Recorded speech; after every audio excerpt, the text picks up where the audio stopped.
Geek Tank Radio on 98.1 The Max. Welcome, everyone. We are the Geek Patrol, and our microphones don't have a stun setting. I'm Joe Thorderson here with my friends Alan Gilbreth and Alissa Diggs and our buddy Max over there behind the glass. And sitting in for the absent Brandon Olmstead. He's not on assignment. He's just not here. Too bad for him. But sitting in, it's good timing. Our good buddy Josh Mason, founder of the Covington Comic Con. Good to have you, buddy. What's up? Thanks for having me, guys. Of course, our association with Josh goes way back. Alan's one of his was a star in one of his feature films.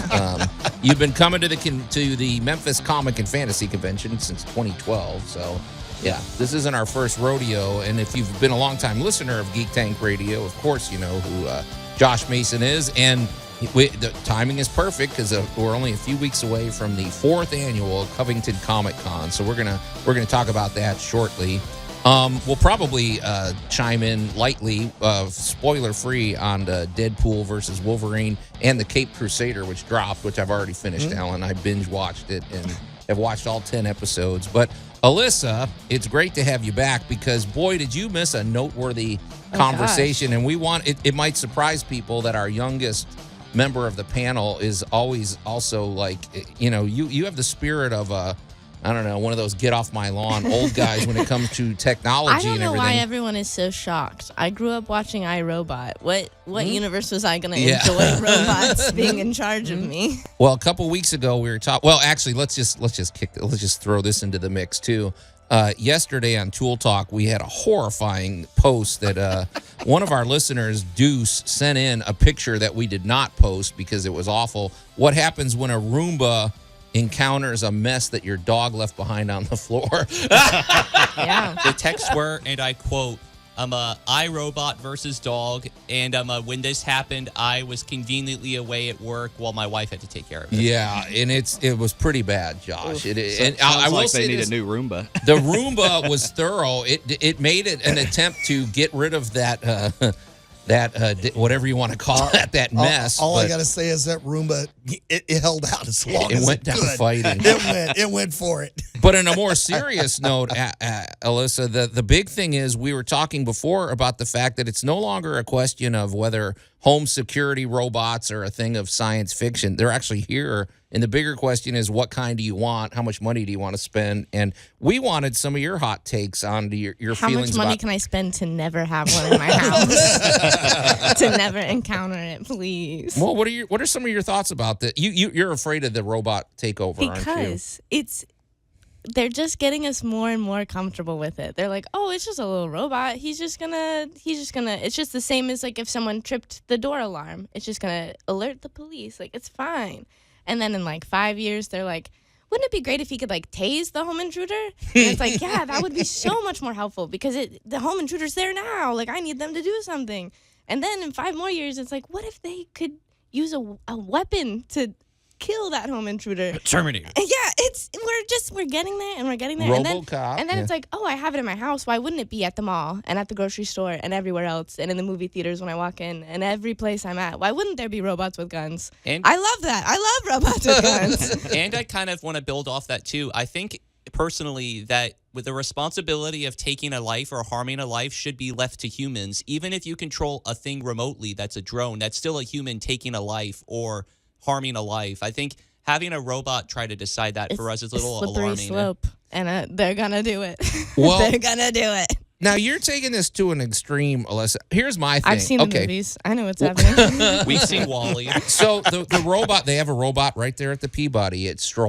It rolls around and it looks very friendly, actually, if you look at it. I bet it looks kind so of smooth. cute. It looks like a cuter R2-D2 or something. Police robot dogs. But it rolls around. So cute. It monitors, like, for one thing, it checks every license plate in the parking lot. If there's a stolen vehicle or if there's somebody that has a warrant out for their arrest, it will alert the authorities that somebody's there. Yeah. Okay, I don't have a problem with that. But there's features. Josh, I was kind of curious about what your thought with this would be.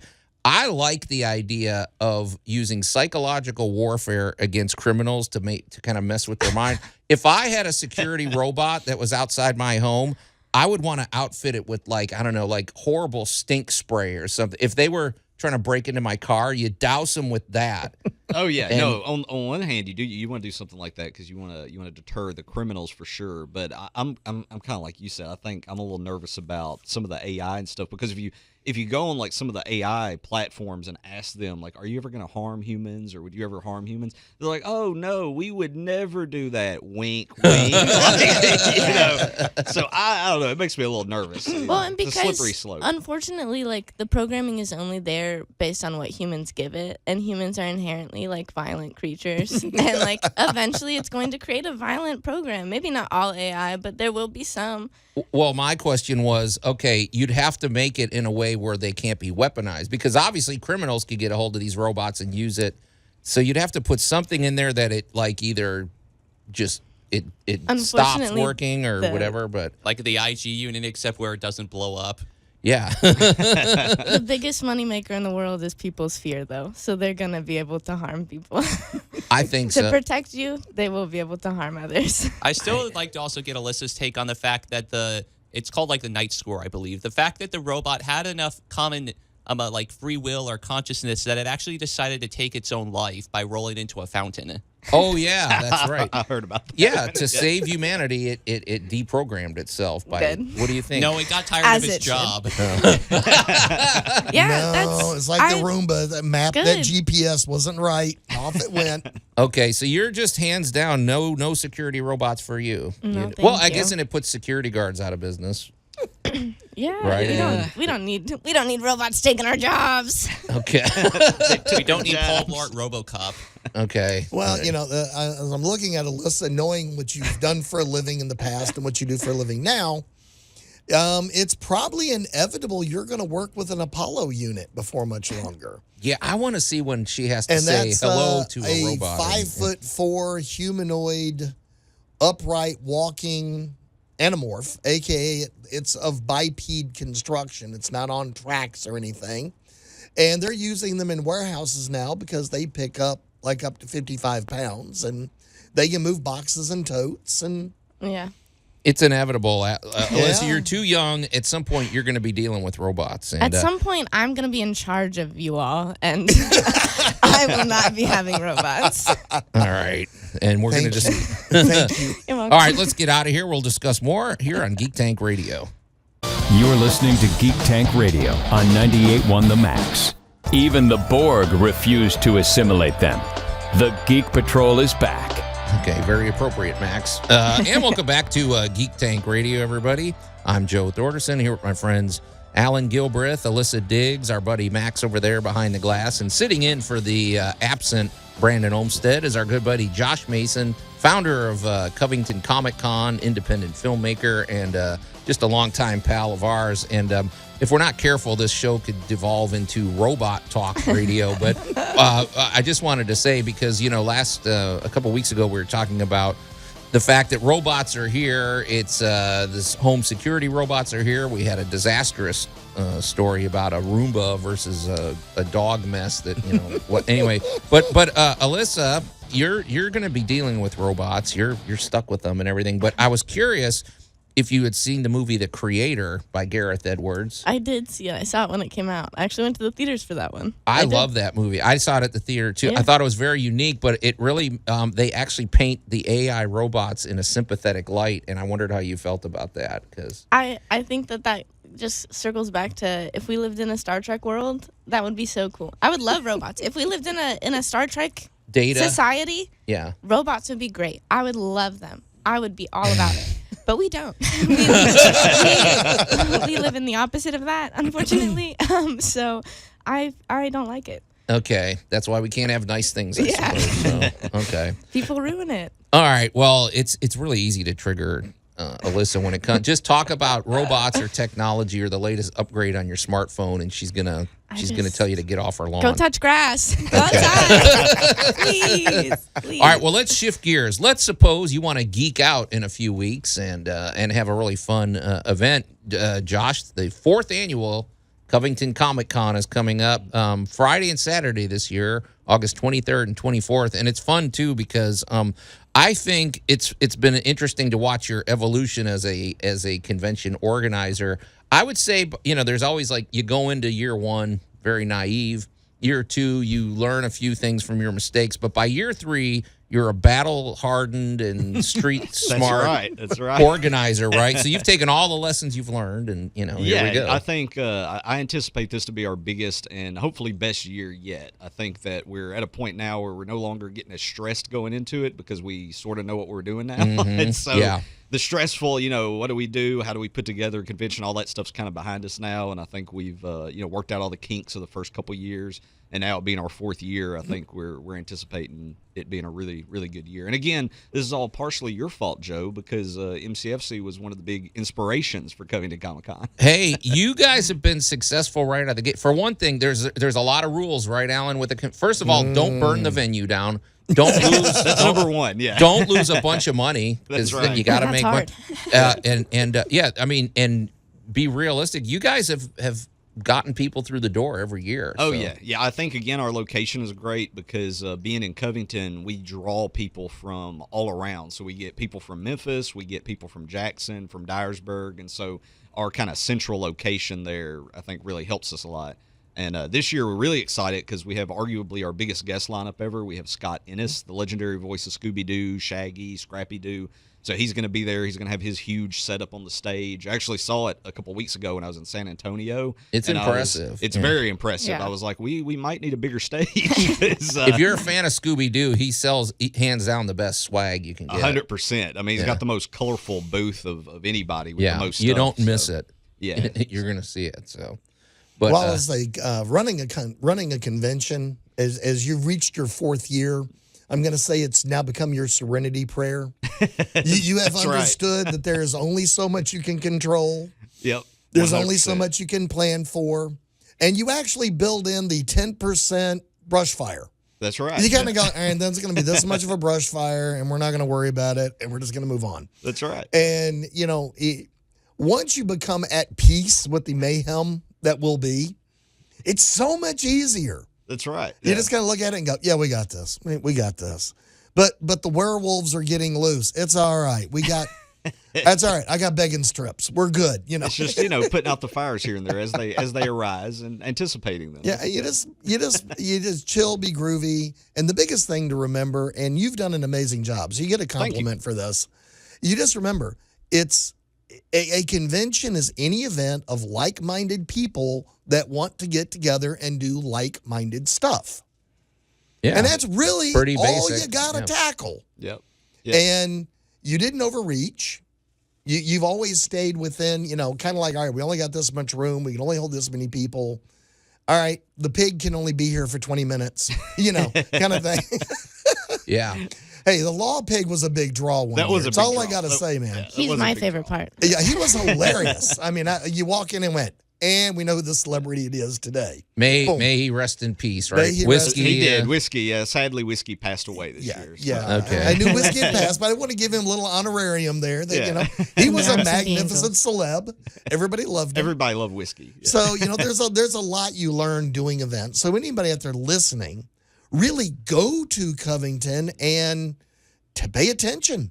Well, what are some lessons you've learned, Josh? Because I mean, 4 years in, you learned some stuff. There's definitely been a couple. One was not to oversell the venue. That's a big one because then you get a little overcrowded. So that was one we learned. Wait, what do you mean oversell the venue? Well, oversell the vendors, I should say, like the amount of Oh. vendor slots because you only have so much space. right, And it's if you- tempting because that helps pay the bills. so, Exactly, yeah. So, you can only fit so many people in a building. So you learn that. And then you learn better ways to lay out the vendors and, lay out the vendor room and all that. And, where to have panels at and how to schedule your panels better for maximum traffic, that sort of stuff. So it's all kind of stuff. So I do feel like we're really hitting our stride this year. And everybody seemed to, even the years we had where, we made mistakes here and there, people still seem to really enjoy the convention. So, Most people don't notice those. You that's do, true. but yeah, nobody we, else we does. notice it, but the attendees typically don't. If you're doing your job right, Right. And I will say one thing that you're smart about too is you pick a venue that you can afford. Because I mean, we've seen people drop a lot of money, and then that creates a stress. And you're not, if you can't pay you want your convention organizers to make money, folks, or else it's not happening next year. Which the Civic Center is a great venue. You know, it's been a great venue for us the past few years. But as we grow, I anticipate in the future that we may be looking at a situation where we do have to expand into a larger venue, just because we have had significant traffic increases each year. So, you're gonna have to expand at some point. But it's nice because it's right in the heart of downtown Covington, which is one of those charming little southern towns. So we're gonna find out all about Covington Comic Con #4 coming up here on Geek Tank Radio. You're listening to Geek Tank Radio on 98.1 The Max. The Geek Patrol is back.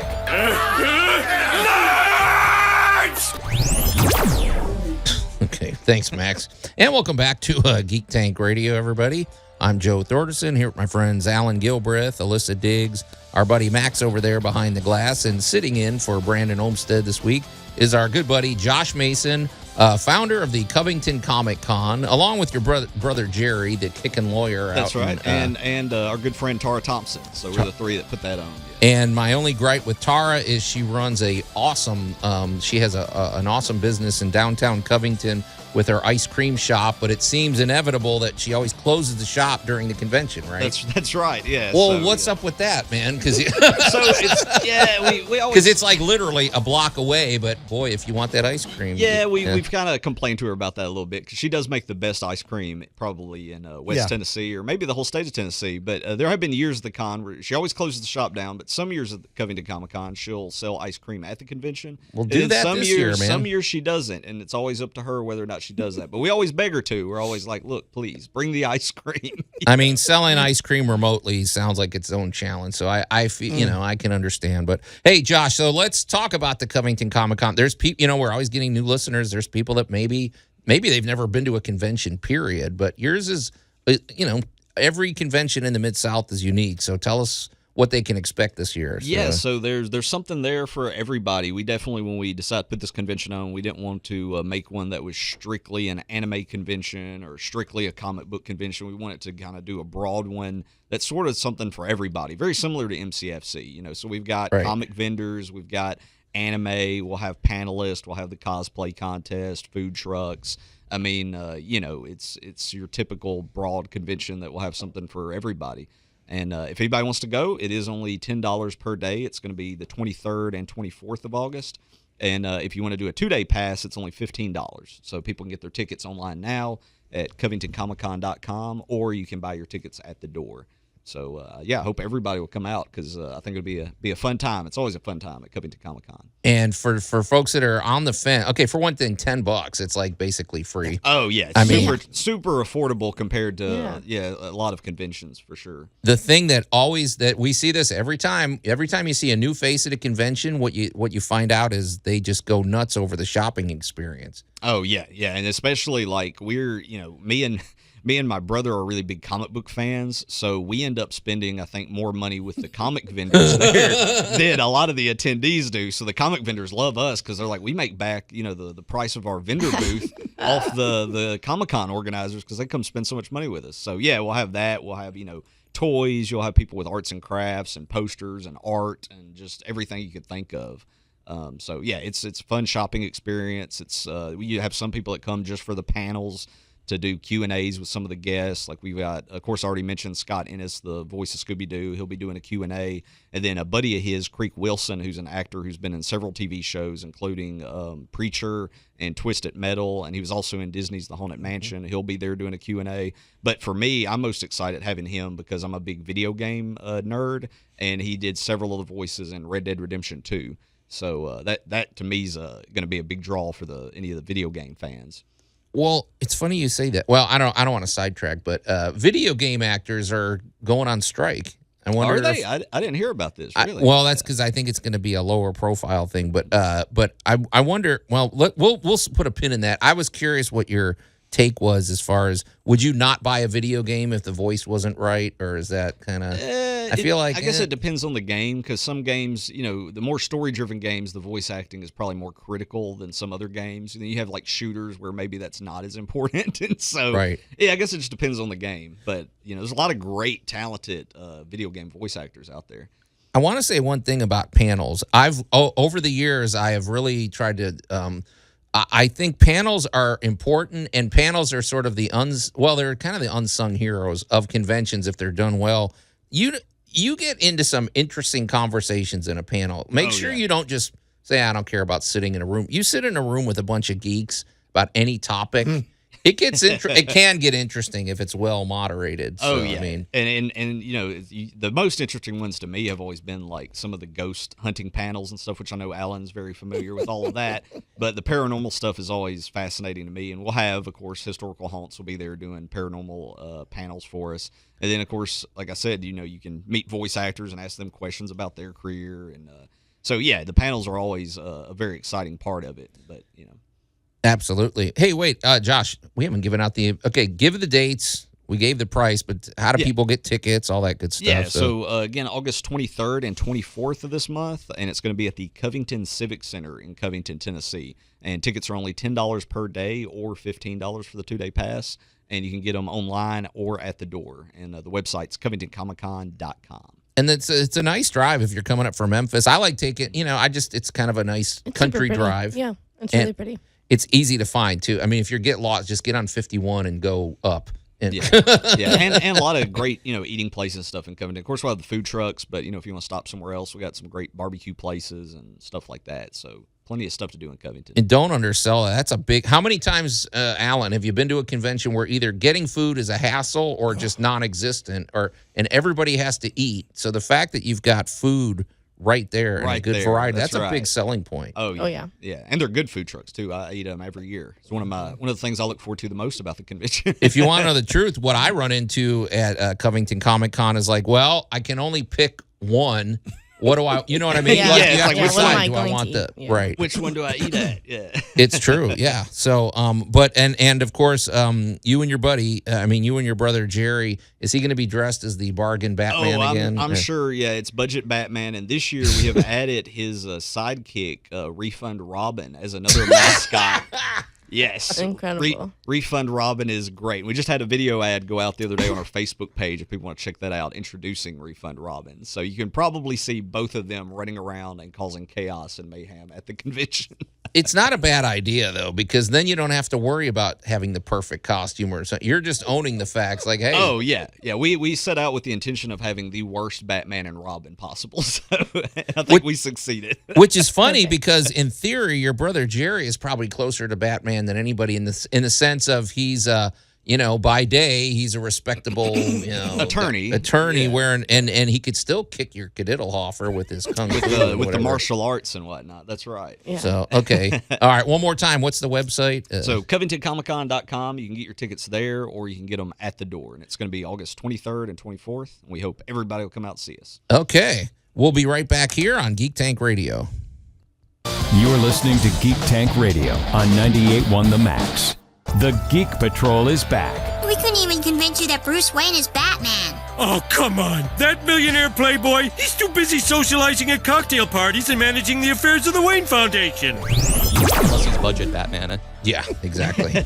And welcome back to Geek Tank Radio, everybody. I'm Joe Thorderson here with my friends Alan Gilbreth, Alissa Diggs, Max Behind the Glass, and sitting in for Brandon Olmstead, our buddy Josh Mason, founder of the Covington Comic Con, which is coming up. It's right around the corner, August 23rd and 24th. That's a Friday and Saturday. Tickets are really affordable. If you're new to geekdom and if you've never been to a convention before, this is a great introductory experience. Get the kids, get your $10 and get through the door. Man, there's a lot for your $10. Josh. Yeah, and kids 12 and under get in free. We didn't even mention that. 12 and are you guys going to make any money on this thing? Maybe not, but, but hey, the community will be happy. So there's that. There is something smart about what you do too, because let's face it. No offense, Josh. I know you live in Covington. I know it's a great little town, but what else is there going to be going on in Covington that time of year? There's not a lot of competition for us, for sure. No, not in Tipton County anyway. You're not competing against the Tigers football games or whatever. You just head on. Yeah. So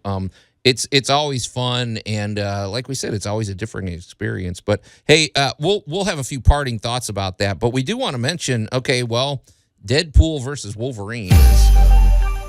I haven't seen it. You guys have seen it. Alissa, I haven't seen It's it really yet. not my kind of movie. I don't know that I'll I'm see- excited for it, but But Josh, you gave it 10 out of 10 stars. I You love Deadpool and Wolverine. They I said it thought was a palate cleanser after some of the garbage Marvel's been putting in. 100%. It's a top 10 MCU movie, if not maybe even a top 5 MCU movie. Really? Yeah, I loved every second of it, and I can't say why because that would go into spoilers, obviously.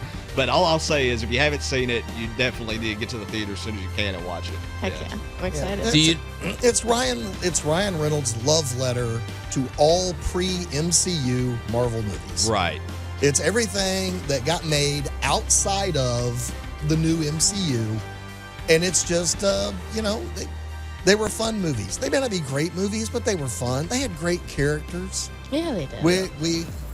And it's a laundry list of Yeah. and then this one pops up, and you go, then this one pops up, and Yeah. things you And probably there- forgot about, right? well, there are a couple of comic book twists that we're not going to go into that Exciting. make it worth the. And you go, they totally whitewashed over that character, or totally forgot that whole plot twist, and Ryan there's went back and got them. There's definitely I don't think this necessarily would count as a spoiler, but there is a tribute montage at the end of the movie. I recommend everybody stay and watch. That is very much a tribute to all those 20th Century Fox pre-MCU superhero films that may or may not bring a little bit of a tear to your eye, because I got very nostalgic watching that. That was my era. That's the superhero movies I grew up with. Yeah, but that's like over the last 30 years of superhero movies. Yeah. I mean, that's a lot of material they covered. I got a question for you guys. Since I haven't seen it, but I'm okay. I got a confession. You guys can throw rocks at me and call me names. I don't care. But the movie? What was the Spider-Man movie? No Way Home. No Way Home. Yeah. Okay, people went on and on that saying that was the best. I thought that movie was sort of annoying. It didn't do it to me. It was It was like vomiting fan service all over me. That's a complaint a lot of people have had about Deadpool and Wolverine. A lot of people who didn't like No Way Home are saying some of the same complaints about Deadpool and Wolverine, that it's strictly fan service. Well, that was just me. It was mostly because I thought they shoehorned in stuff that had no real application to the plot. I guess what I'm wondering is, does this fan service serve the plot well, you think? I guess that was what I was wondering. So To me it does, but I guess it's one of those things where it depends on who you ask, because I have heard other people say that they're just for fan service and it doesn't make any sense or it's convenient. But Alan, sometimes that's you're like fun. cold-blooded. You'll tell us the I'm truth going to here. tell you the fan service is the plot. That's the plot. There's your twist on this movie. This movie was made for the express reason of making this movie. Okay. But I think that's I wait. think Josh just agreed with me. Yeah, no, if I you agree think about 100%, it, yeah. the whole reason to put this cast, this movie, this style at this moment, because keep in mind, a lot of the actors and actresses played these characters as much as 20 or 30 years ago. Right. This wouldn't have worked the same if this movie happened 10 years ago or something. But now, at this given moment in history, at maybe this it moment worked. in time, the point of this movie was to make this movie. And there's also several characters who get a little bit of a redemption because they may or may not have been in movies that weren't well received, and now they're in this really awesome movie where they get to do some really cool things, and I feel like it kind of redeems the characters that they played, 20, 30 years ago. The whole point of this movie is, if you did not suspend disbelief when you walked in, why were you here?